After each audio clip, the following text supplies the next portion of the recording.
اندر غلام پیدا ہو رہے تھے، کہیں انصاف نہیں تھا، انسانیت بلک رہی تھی کہ مالک تو ہی ہمارا خالق ہے، تو ہی مالک ہے۔ تو انبیاء کو بھیجا کرتا تھا، تو ہدایت کے لیے اپنے رسول کو بھیجا کرتا تھا، لیکن اتنا وقت گزر گیا، کسی کو تو بھیج جو آئے ظلم کا خاتمہ کرے، جو آئے کفر کا خاتمہ کرے، جو آئے شرک کا خاتمہ کرے، جو آئے انسانیت کو عزت کا مقام دے، کوئی آئے جو غلاموں کو تاجدار بنا دے، کوئی آئے جو عرب کے بتوں کو علم کے میدان میں امام بنا دے، کوئی آئے تو صحیح جو حوا کی بیٹی کو عزت کا مقام دے۔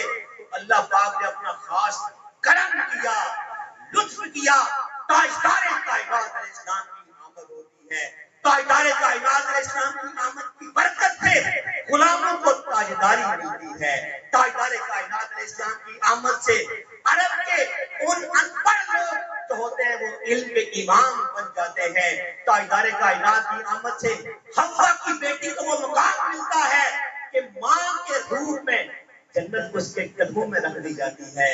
تاجدار کائنات تشریف لاتے ہیں تو محبتیں تقسیم کرتے ہیں، خوشیاں تقسیم کرتے ہیں، نفرتیں ختم ہوتی ہیں اور ہر طرف اب محبت اور رواداری کا کلچر عام ہوتا ہے۔ اس لیے فرمایا لقد من اللہ علی المؤمنین اذ بعث فیہم رسولا، کہ تحقیق اللہ نے مومنین پہ احسان کیا ہے کہ ان میں اپنا وہ محبوب بھیجا ہے جس کے آنے سے ہر قسم کے ظلم کا خاتمہ ہو گیا۔ سبحان اللہ، وہ جو آئے ہوا خاتمہ ظلم کا، آمد مصطفیٰ مرحبا مرحبا۔ اور غور کیا، مالک بتا تو نے احسان کیوں جتلایا؟ تو مالک کی طرف سے ایک پیغام آتا ہے کہ دیکھو تو صحیح، میں نے انبیاء کو بھیجا، رسول کو بھیجا، ہر ایک نبی کو ایک وصف عطا کیا، اخلاق عطا کیا، اپنا حسن عطا فرمایا، کسی کو اپنے زہد و ورع میں سے حصہ، کسی کو اپنے علم و علم کا خیر عطا کیا، ہر نبی کو اپنی صفات میں سے بہت سارے مظاہر عطا کیے، کمالات دیے، خصائص دیے، معجزات دیے، کسی کو 2 دیے، کسی کو 3 دیے، کسی کو 4 دیے، اپنے حسن کے مظاہر بنائے، اپنے فیض کے مظاہر بنائے، اپنی صفات کا مظہر بنایا، لیکن ہر ایک کو کچھ کچھ حصہ دیا۔ لیکن جب باری آئی امام الانبیاء کی، جب باری آئی وجہ تخلیق کائنات کی، جب باری آئی میرے حبیب کی، تو وہ سارے کمالات جو انبیاء میں بکھرے ہوئے تھے، جو انبیاء میں پھیلے ہوئے تھے، وہ سارے معجزات جو انبیاء میں بکھرے ہوئے تھے، کمالات، وہ سارے کے سارے کمالات، وہ سارے کے سارے فضائل، وہ سارے کا سارا حسن اپنے حبیب میں جمع کر کے بھیجا۔ اس لیے فرمایا لقد من اللہ علی المؤمنین اذ بعث فیہم رسولا، کہ تحقیق اللہ نے مومنین پہ احسان کیا ہے کہ وہ محبوب بھیجا ہے جو اپنی ذات و صفات کا مظہر کامل بنا کے بھیجا، اس لیے احسان جتلایا۔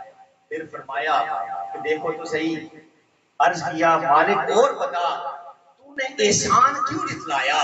تو خالق ہے، تو مالک ہے، تو ایسے کلام سے بے نیاز ہے، بتا تو صحیح تو نے یہ احسان کیوں جتلایا؟ تو پھر پیغام آتا ہے کہ انبیاء آئے، رسول آئے، ہر نبی رسول تاجدار کائنات علیہ السلام کی آمد کی خوشخبری دیتا رہا۔ سیدنا ابراہیم علیہ السلام نے کعبے کی تعمیر کی، تو جب مزدوری مانگنے کی باری آئی تو فرمایا، عرض کیا مالک وہ جو تیرا محبوب رسول ہے اس کو میری اولاد میں پیدا فرمانا۔ عیسیٰ علیہ السلام خوشخبری دے رہے کہ ہاں آخری رسول آئیں گے، انبیاء دعائیں کرتے رہے کہ مالک ہمیں آخری رسول کی امت میں پیدا کر دے۔ تو فرمایا دیکھو تو صحیح، انبیاء دعائیں کر رہے ہیں، انبیاء التجائیں کر رہے ہیں، انبیاء خوشخبری دے رہے ہیں آخری رسول کے آمد کی، وہ عظیم ہستی جو میں نے کسی اور زمانے میں عطا نہیں کی، کسی اور امت کو عطا نہیں کی، وہ آپ کو عطا کی، اتنی شانوں والا، اتنی عظمتوں والا، جس کے لیے انبیاء دعائیں کرتے رہے کہ اے اللہ ہمیں ان کی امت میں پیدا کر، وہ میں نے تمہیں عطا کیا ہے۔ اس لیے فرمایا لقد من اللہ علی المؤمنین اذ بعث فیہم رسولا، کہ تحقیق اللہ نے مومنین پہ احسان کیا ہے کہ وہ رسول عطا کیا جس کی امت میں آنے کے لیے انبیاء دعائیں کرتے ہیں۔ اور اس مالک بتا تو نے احسان کیوں جتلایا؟ جواب یہ آتا ہے کہ ایک وقت تھا جب صرف خدا تھا اور اس کی چاہت محمد مصطفیٰ تھی۔ ایک وقت گزرا دوستو، ایک وقت تھا جب اللہ کی ذات تھی۔ حضرت جابر بن عبداللہ انصاری رضی اللہ تعالیٰ عنہ مشہور صحابی رسول ہیں، انہوں نے حضور کی بارگاہ میں سوال کیا کہ یا رسول اللہ صلی اللہ علیہ وآلہ وسلم، آپ فرمائیں تو صحیح، اللہ پاک نے سب سے پہلے کس شے کو تخلیق فرمایا؟ جب وہ خود تھا اکیلا، جب اس نے ارادہ کرنا چاہا تخلیق کا، تو پہلے کون سی ہستی کو تخلیق کیا؟ کس شے کو تخلیق کیا؟ تاجدار کائنات علیہ السلام نے فرمایا ہے جابر، اللہ نے سب سے پہلے تیرے نبی کے نور کو اپنے نور کے فیض سے تخلیق فرمایا۔ اب سمجھ آئے گی کہ اللہ نے احسان کیا۔ تاجدار کائنات علیہ السلام سراپا نور، اور آپ علیہ السلام کے نور کے پھر فیض سے لوح بنتا ہے، قلم بنتا ہے، عرش بنتا ہے، فرش بنتا ہے، ملائکہ بنتے ہیں، انبیاء کو نبوت کا فیض تاجدار کائنات کو نور کے فیض سے ملتا ہے، رسالت کا فیض تاجدار کائنات کے رسالت کے فیض سے ملتا ہے۔ اب سمجھ آئے گی کہ اللہ نے احسان کو جتلایا۔ فرمایا دیکھو یہ میرا محبوب سراپا نور ہے اور عالم بالا میں رہنے والی ہستی ہے۔ یہ دنیا ناسوت ہے، یہ دنیا ناسوت ہے، وہ عالم بالا کی ہستی ہے، وہ سراپا نور ہے۔ اس عظیم ہستی کا یہاں پہ رہنا، یہاں پہ آنا یہ اس کا مقام نہیں ہے، وہ سراپا نور ہے، وہ عالم بالا کی ہستی ہے۔ دیکھو تو صحیح وہ سراپا نور، عالم بالا میں رہنے والی ہستی، میرا مقرب، میرے نور کے فیض سے تخلیق پانے والا، لیکن دیکھو تو صحیح کتنی عظمتوں والا، اتنی شانوں والا، جو سراپا نور ہے وہ میں نے تمہیں عطا کیا ہے۔ اس لیے فرمایا لقد من اللہ علی المؤمنین اذ بعث فیہم رسولا، کہ تحقیق اللہ نے مومنین پہ یہ احسان کیا ہے کہ ان میں اپنے اس رسول کو بھیجا جس کو اپنے نور کے فیض سے تخلیق فرمایا، اس لیے احسان دلایا۔ پھر عرض کیا مالک اور بتا تو نے احسان کیوں جتلایا؟ ہمارا موضوع کسی آیت کے گرد ہے، اس سے دائیں بائیں نہیں ہوں گے۔ عرض کیا مالک بتا تو نے احسان کیوں جتلایا؟ پھر ایک جواب آتا ہے، دیکھو تو صحیح، ہر نبی ہر رسول کی دعوت کا آغاز اس بات توحید اور نفی شرک سے ہوا کرتا ہے۔ یہ بڑی خاص بات ہے، اس میں عقیدے کی مسئلہ بھی حل ہوگا، بڑا خاص حصہ ہے۔ تاجدار کائنات علیہ السلام کی آمد سے پہلے انبیاء آئے، ان کی دعوت کا آغاز توحید سے ہوا کرتا تھا، اس بات توحید اور شرک کی نفی سے۔ ہر نبی نے، سیدنا ابراہیم نے بھی توحید کی دعوت دی اور شرک کے نفی پر بات کی، لیکن شرک کا خاتمہ نہیں ہوا۔ بڑی اہم بات ہے۔ سیدنا موسیٰ کلیم اللہ نے توحید کی دعوت دی لیکن شرک کا خاتمہ نہیں ہوا۔ عیسیٰ روح اللہ علیہ السلام نے دعوت دی توحید کی لیکن شرک کا خاتمہ نہیں ہوا۔ لیکن تاجدار کائنات علیہ السلام کی آمد ہوتی ہے، بعثت مبارک ہوتی ہے۔ آپ نے 13 سال مکہ میں اور 10 سال مدینہ میں دعوت توحید کو عام کیا، یوں عام کیا کہ دین کو مکمل فرما دیا۔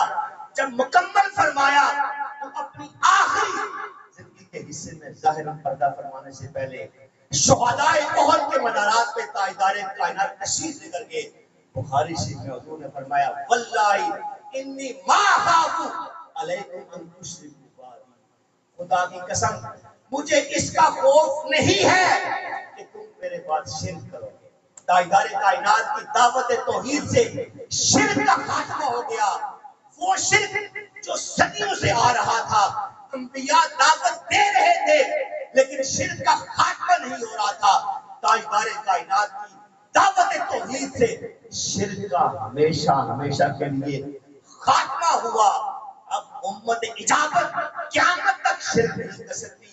اس لیے فرمایا نا کہ لقد من اللہ علی المؤمنین اذ بعث فیہم رسولا، کہ تحقیق اللہ نے مومنین پہ احسان کیا ہے کہ وہ رسول بھیجا ہے کہ جس کی آمد سے، جس کی بعثت سے شرک کا خاتمہ ہو گیا. اس لیے احسان جتلایا. پھر عرض کیا مالک اور بتا تم نے احسان کیوں جتلایا؟ تو خالق ہے، مالک ہے، ایسے کلام سے بنیاد ہے. فرمایا دیکھنا ایک وقت آئے گا، بلکہ اس سے پہلے فرمایا کہ انبیاء آیا کرتے تھے، رسول آیا کرتے تھے. جب بھی کسی امت نے اپنے رسول، اپنے نبی کی جب بھی نافرمانی کی تو کیا آیا کرتا تھا؟ بولے اللہ کا عذاب. یعنی انبیاء کی تاریخ پڑھیں گے آپ تو انبیاء کی جس نے نافرمانی کی، انبیاء نے بدوا کر دی، عذاب آ گیا. کبھی پتھروں کا عذاب، کبھی آندھیوں کا عذاب، کبھی شکلیں بگڑ گئی. لیکن فرمایا دیکھو تو صحیح، جب سے میرا محبوب آیا اس کے بعد عذاب ٹل گئے. وما ارسلناک الا رحمت للعالمین کی شان کا حامل ہستی آئی. اس سے پہلے عذاب آیا کرتے تھے، اس سے پہلے پتھروں کے عذاب آیا کرتے تھے، آندھیوں کے عذاب آیا کرتے تھے، امتیں مٹ جایا کرتی تھی، شکلیں بگڑ جایا کرتی تھی. لیکن جب سے میرا محبوب آیا ہے جس کے لیے میں نے کائنات کو سجایا ہے، جو سراپا رحمت ہے، اس کے آنے کے بعد اگر میں عذاب کا ارادہ بھی کرتا ہوں تو محبوب کی دعاؤں سے عذاب ٹل جاتے ہیں. یا جب طائف میں جاتا ہے تو طائف میں فرشتے بھی آتے ہیں کہ حضور حکم کریں تو اس بستی کو مٹا دیں. لیکن طائف والوں کو بھی یہ میرا محبوب بچا لیتا ہے، ان پر عذاب نہیں آنے دیتا.